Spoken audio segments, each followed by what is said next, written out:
Við erum komið með Möggu, aðstoðarþjálfara í viðtal eftir Bosníuleikinn. Hvernig var þetta hjá okkur í dag?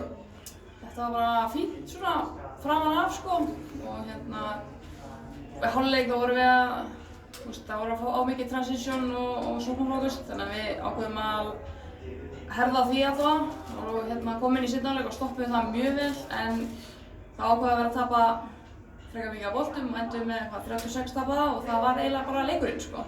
Já. Eitthvað svona sem þið takið með ykkur úr þessum leik, gott og slæmt?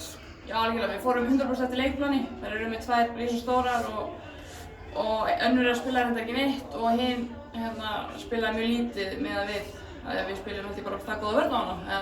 Ég veit svo sem ekki betur en það.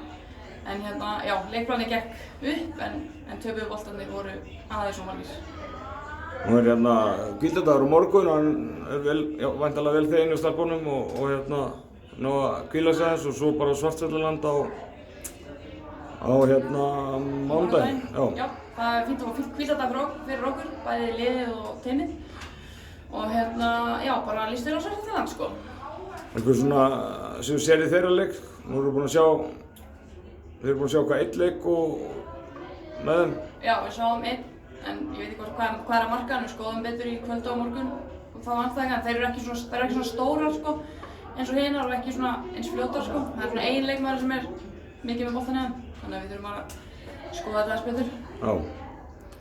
Hörðu, þá bara segjum við þetta gott í bili. Takk fyrir.